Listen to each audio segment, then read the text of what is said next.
स्वागत है आपका हमारे YouTube channel complete grammar bye Ramesh Sharma. दोस्तों आज हम पढ़ने वाले हैं एडजेक्टिव क्लोज और एडजेक्टिव क्लोज को देखकर ही बताना है कि ये सेंटेंस आपका एडजेक्टिव क्लोज का है, मतलब कॉम्प्लेक्स सेंटेंस में एडजेक्टिव क्लोज है या नहीं है।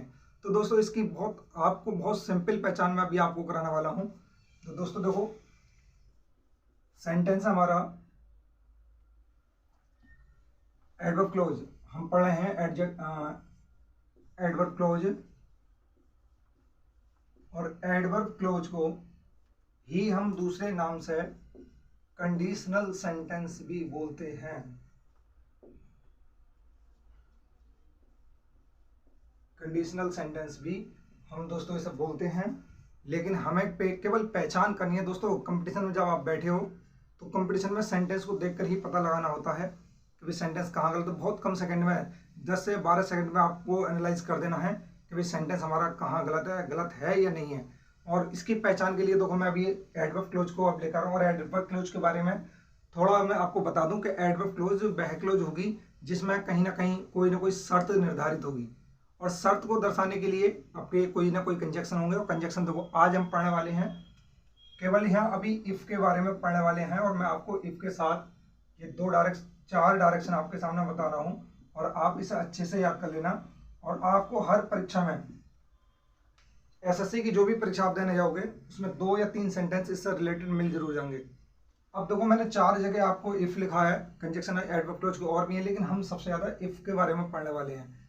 अब देखो एडवर्ब क्लोज में क्या है कि भाई दोस्तों ये इधर जो सेक्शन होगा ये आपकी प्रिंसिपल क्लोज होगी, और इफ के साथ इधर जो क्लोज होगी ये आपकी एडवर्ब क्लोज की होगी।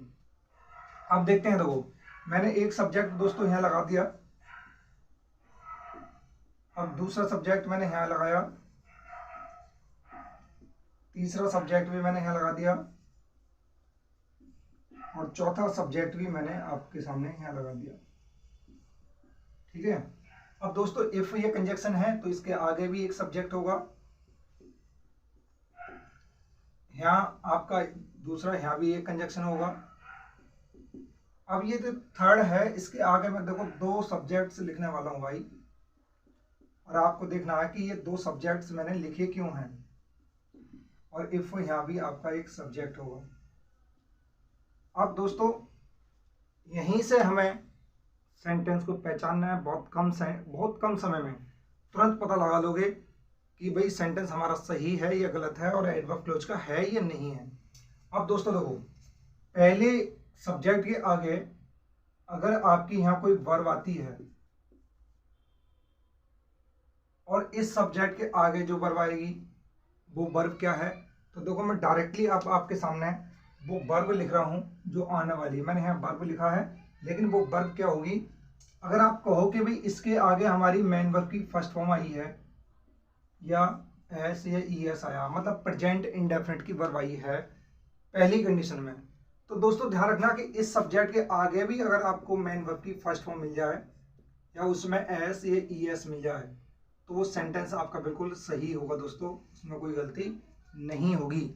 मतलब पहली क्लोज पास्ट प्रेजेंट इंडेफिनिट की, दूसरी क्लोज भी प्रेजेंट इंडेफिनिट की है तो बिल्कुल सही होगी, गलत नहीं होगी। दूसरी कंडीशन कि अगर आपको यहाँ will, shall, comma, may, comma, can, और इनके आगे आपको मिल जाए मेन वर्ब की फर्स्ट फॉर्म, या तो आपको विल मिल जाए या सेल मिल जाए या मे, कैन, और इनके आगे मिल जाए मेन वर्ब की फर्स्ट फॉर्म, तो दोस्तों ध्यान रखना यहाँ भी आपको क्या मिल जाएगा, मेन वर्ब की फर्स्ट फॉर्म या फिर उसमें एस या ई एस, तब ये सेंटेंस भी आपका बिल्कुल सही होगा। अब थर्ड में देखते हैं, थर्ड में हमारा विल को बना दिया उन्होंने गुड, सेल को बनाया शुड, और मे को माइट,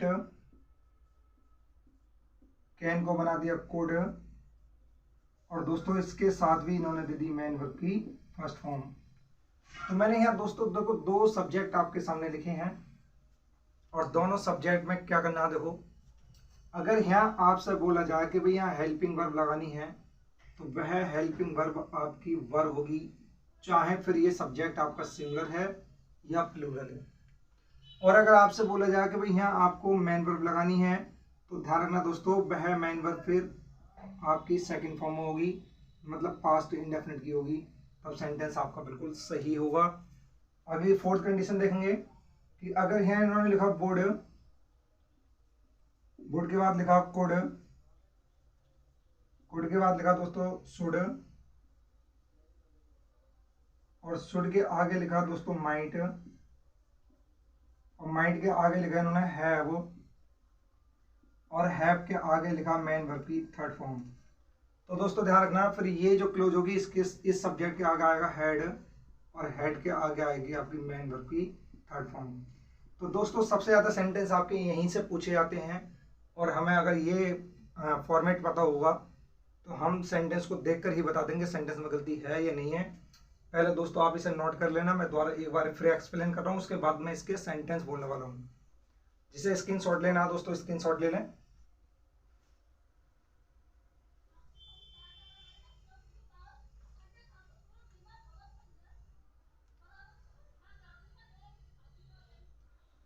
अब दोस्तों बढ़ते हैं इसके सेंटेंस की ओर, और मैं इसे रफ नहीं कर रहा हूँ, ऊपर का सेक्शन केवल रफ कर रहा हूँ। और एक बात और याद रखना दोस्तों, देखो सेंटेंस करने से पहले मैं आपको एक बार और बता देता हूँ कि जरूरी नहीं है एग्जामिनर आपको ये इफ मिडिल में ही दे दे। जरूरी नहीं है कि ये इफ मिडिल में ही आ जाए। अगर इफ शुरू में आया है स्टार्टिंग में, मान के चलो कि अगर मेरा इफ यहाँ आया है, इफ शुरू में दिया, तो फिर आपकी क्लोज ये बन जाएगी। तो आपको सबसे पहले प्रिंसिपल क्लोज पर जाना है, जो पहली क्लोज लिखी गई है। तो जब मैंने इफ शुरू में लिखा है तो ये तो मेरी सबऑर्डिनेट क्लोज है, मतलब नंबर 2 की क्लोज है, और ये नंबर 1 क्लोज है, ये क्लोज है। आप सबसे पहले प्रिंसिपल क्लोज चेक करेंगे, उसके बाद में सबऑर्डिनेट क्लोज में चेंजिंग करेंगे, ये ध्यान रखना दोस्तों। देखो अब दोस्तों सेंटेंस देखते हैं हम। सेंटेंस है दोस्तों हमारा, इफ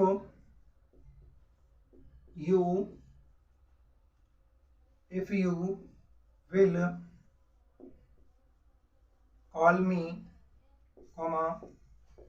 I will come। अब दोस्तों मतलब इसका यह है, यदि आप मुझे बुलाओगे तो मैं आऊंगा। हिंदी में तो दोस्तों सेंटेंस दोनों ही फ्यूचर में बोले जाते हैं, लेकिन कंडीशनल सेंटेंस को जब इंग्लिश में ट्रांसलेट किया जाता है तो एक क्लोज आपकी, देखो अब ये कंडीशन देखनी है कि इसमें बिल और सेल कौन से में आया है। तो आप कहोगे बोले जी सेकंड वाली भी क्लोज में आया है, मतलब इस सेक्शन में आया है। तो अब मैं इफ को अंडरलाइन कर लेता हूँ, बोले मेरा इफ ये है, और इफ के पहले वाली जो क्लोज थी वो इधर है, मतलब ये है। तो दोस्तों जब इफ के पहले वाली क्लोज में बिल आया है और बिल के साथ मेन वर्ब की फर्स्ट फॉर्म आई है, मतलब ये बिल है, और बिल के साथ मेन वर्ब की फर्स्ट फॉर्म है, तो आप कहोगे कि इसके आगे जो सब्जेक्ट था तो उसके आगे या तो आपकी मेन वर्ब की फर्स्ट फॉर्म होगी, या फिर उसमें एस एस लगा होगा अगर सब्जेक्ट सिंगुलर है तब। अब देखते हैं कि ये जो यू है, यू के साथ का ये बिल आएगा। बोले जी हमने यहाँ बिल तो लिखा ही नहीं है, हमने क्या लिखा है मेन वर्ब की फर्स्ट फॉर्म, तो आपका यहाँ से बिल हट जाएगा और सेंटेंस पूरा सही हो जाएगा। एक सेंटेंस और देखते हैं दोस्तों।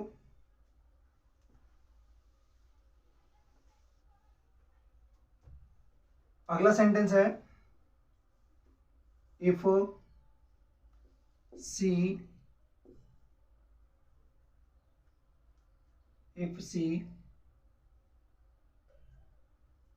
Takes exam, she passes. अब यदि वह परीक्षा देती है तो पास हो जाती है। अब दोस्तों सेंटेंस देखना है कि भाई ये इफ है, इफ के पहले जो आपका इधर वाला सेक्शन है, अगर ये मेन वर्ब की फर्स्ट फॉर्म में एस एस लगा हुआ है, फिर दूसरी मेन वर्ब में भी एस एस लगा हुआ है, तो ये आप कहोगे बोले जी ये तो पहली कंडीशन आप फॉलो कर रहे हैं। तो दोस्तों जब पहली कंडीशन आपको दिखाई दे रहा है कि प्रेजेंट इंडेफिनिट के आगे प्रेजेंट इंडेफिनिट है, तो सेंटेंस हमारा सही होगा। तो दोस्तों ये सेंटेंस हमारा सही है, इसमें कोई गलती नहीं है। यदि वह परीक्षा देती है तो पास हो जाती है, ठीक है। और मैं इसे ये भी बोल सकता हूँ कि यदि वह परीक्षा देगी तो पास हो जाएगी, लेकिन वो कंडीशन चेंज हो जाएगी। अब देखते हैं दोस्तों एक सेंटेंस और देखते हैं। अब देखो अगला सेंटेंस मैं आपके सामने बोलने वाला हूँ। if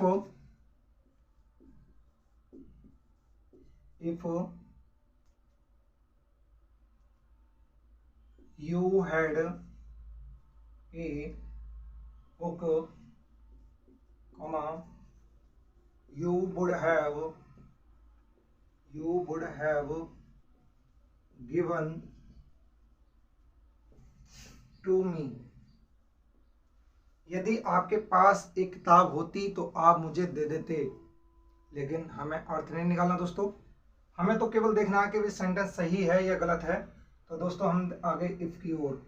अब इफ से पहली वाली क्लोज में हमने देखा भाई वुड आ गया, वुड के साथ हैव है और हैव के आगे थर्ड फॉर्म है, मतलब ये चौथी कंडीशन में आगे देखो यहाँ वुड है, वुड के साथ हैव है और हैव के आगे थर्ड फॉर्म है। तो आप कहोगे कि बोली जो इफ के आगे सब्जेक्ट है इसके साथ हेड आएगा और हेड के आगे मेन वर्ब की थर्ड फॉर्म आएगी। अब दोस्तों इन्होंने यहाँ हेड तो दे दिया है लेकिन क्या भूल गए, मेन वर्ब की थर्ड फॉर्म भूल गए। अब सेंटेंस कहाँ गलत होगा, तो दोस्तों सेंटेंस आपका यहीं गलत होगा क्योंकि ये सबऑर्डिनेट क्लोज है। जब इधर वुड हैव दिया हुआ है तो यहाँ भी हेड के साथ थर्ड फॉर्म आएगी। अब दोस्तों ये थर्ड फॉर्म कहाँ से बनेगी, तो दोस्तों ध्यान रखना ये जो हेड है ये खुद एक मेन वर्ब है। अब मुझे जब इसे पास्ट के परफेक्ट में लेके जाऊंगा तो एक हेड और लगाना पड़ेगा, हेड के बाद एक हेड और लिखना पड़ेगा। ये हेड पास्ट का पास्ट परफेक्ट की हेल्पिंग वर्ब है और ये जो हेड है ये हेड की थर्ड फॉर्म है। तो यहाँ कह सकते हैं आपके यहाँ डबल हेड का यूज होगा, तब सेंटेंस आपका सही होगा। एक और देखते हैं दोस्तों सेंटेंस। अब सेंटेंस है she would teach you if she was a teacher। अब दोस्तों सेंटेंस आपका यह है यदि वह अध्यापक होती तो आपको पढ़ाती। अब दोस्तों चलो छोड़ो, अर्थ भी नहीं देखते, हमारा ये है इफ। अब इफ के पहले क्या आया, वुड, वुड के आगे आगे मेन वर्ब की फर्स्ट फॉर्म, देखो ये है वुड और ये है मेन वर्ब की फर्स्ट फॉर्म। तो आप कहोगे बोले ये इफ के आगे ये जो सब्जेक्ट है यहाँ हेल्पिंग वर्ब है या मेन वर्ब है, तो ये देखो क्या है, केवल हेल्पिंग वर्ब है। और हमें पता है कि यहाँ जब केवल हेल्पिंग वर्ब आएगी तो वह हेल्पिंग वर्ब क्या होगी, आपकी वर होगी। अब ये क्या है, बाज, तो आप कहोगे बोले जी बाज के स्थान पर हमारा वर का यूज होगा। अब ये मत देखना बोले जी सी तो सिंगुलर है, सी सिंगुलर है, इससे कोई मतलब नहीं है, कंडीशनल सेंटेंस कर रहे हैं और कंडीशनल सेंटेंस में बाज का यूज नहीं होता, वर का यूज होता है। तो ये सेंटेंस हमारा तब सही होगा जब यहाँ वर का यूज करेंगे। एक सेंटेंस और देखते हैं दोस्तों।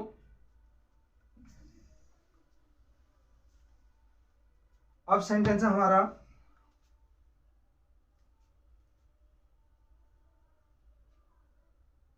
इफ ही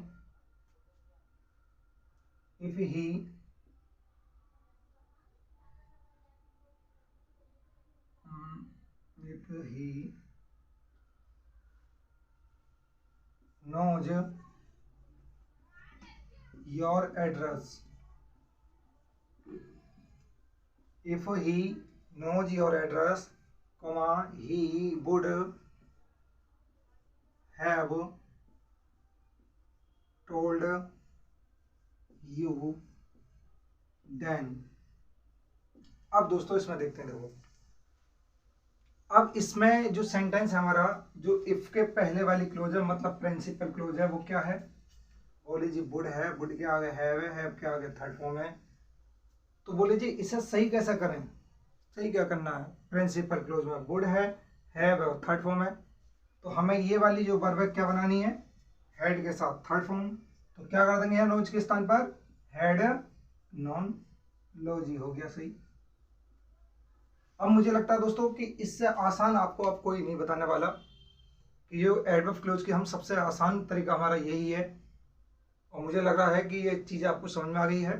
अब ये तो थी हमारी इफ की कंडीशन दोस्तों।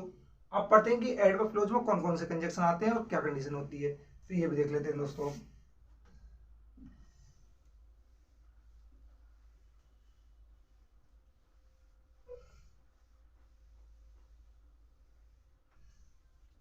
अब दोस्तों ध्यान रखना है एडवर्ब क्लोज के जो कंजक्शन है आपका इफ है, कॉमा व्हेन है, कॉमा एज सून एज है,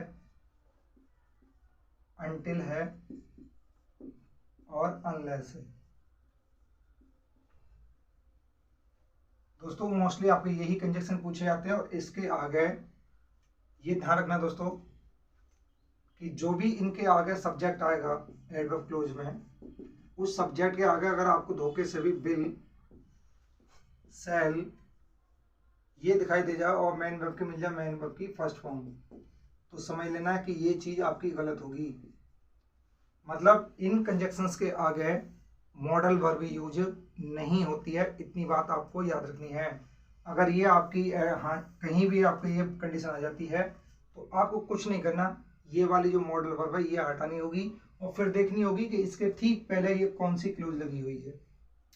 अब इसमें एक अनटिल आता है दोस्तों, तो अनटिल आपका समय को दर्शाएगा, मतलब टाइम को शो कराएगा। अनलेस आपका कंडीशन को दर्शाएगा, मतलब शर्त को दर्शाएगा, ये ध्यान रखेंगे। और बाकी तो अपने वही है। देखो अब सेंटेंस है I do this work.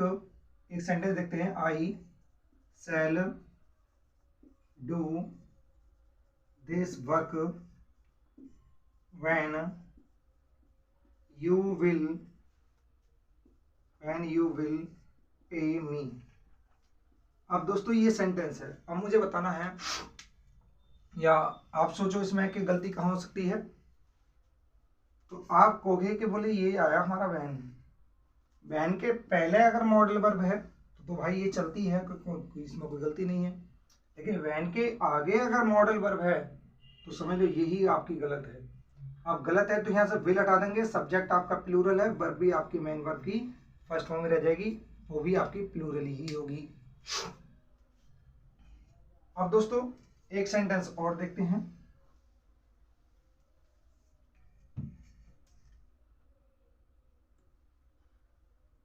as soon as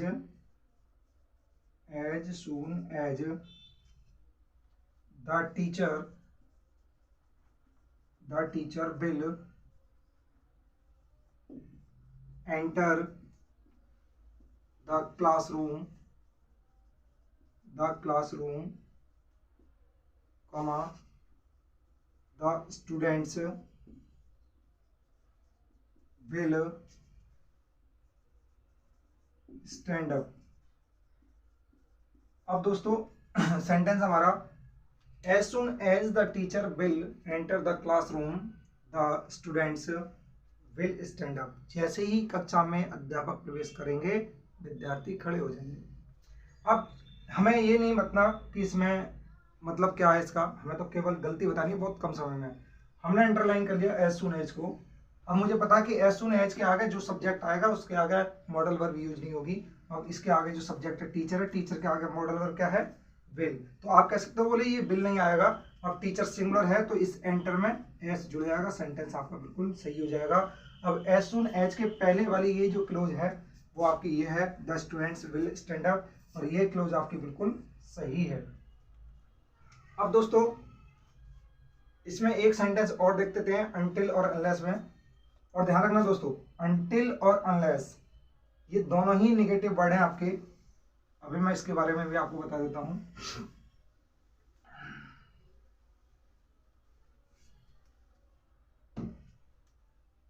मतलब अनटिल और unless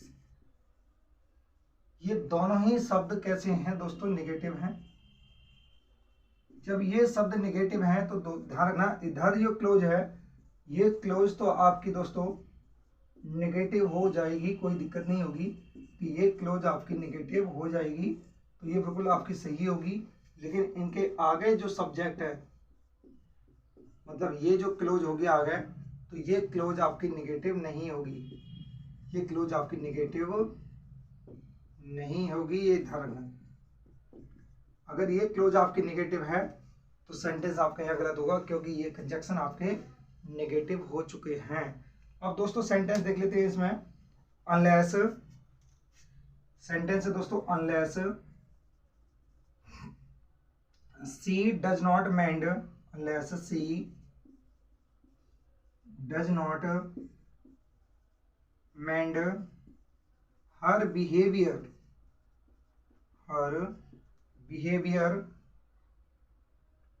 I shall send out, I shall send her out. ठीक है दोस्तों, हमें ये देखना था सेंटेंस सही है गलत है। अब ये जो वर्ड है अनलेस, निगेटिव वर्ड है, इसके आगे ये क्लोज आएगी, ये नेगेटिव यूज नहीं होगी। और ये कैसी है दोस्तों, खुद नेगेटिव है। तो बस डज नॉट हटाना है और इस मेंड में एस लगाना है, हो गया सेंटेंस आपका सही। तो दोस्तों मुझे लगता है कि ये आपको क्लोज, आपकी जो एडवर्ब क्लोज है ये अच्छे से समझ में आ गई होगी। और दोस्तों अगर आपको यहाँ तक वीडियो हमारी पसंद आई हो तो प्लीज़ हमारे चैनल को लाइक करें, शेयर करें और सब्सक्राइब करें। मिलते हैं दोस्तों अब नेक्स्ट टॉपिक कंपाउंड सेंटेंस में, और कंपाउंड सेंटेंस पढ़ेंगे हम नेक्स्ट वीडियो में। तब तक के लिए धन्यवाद।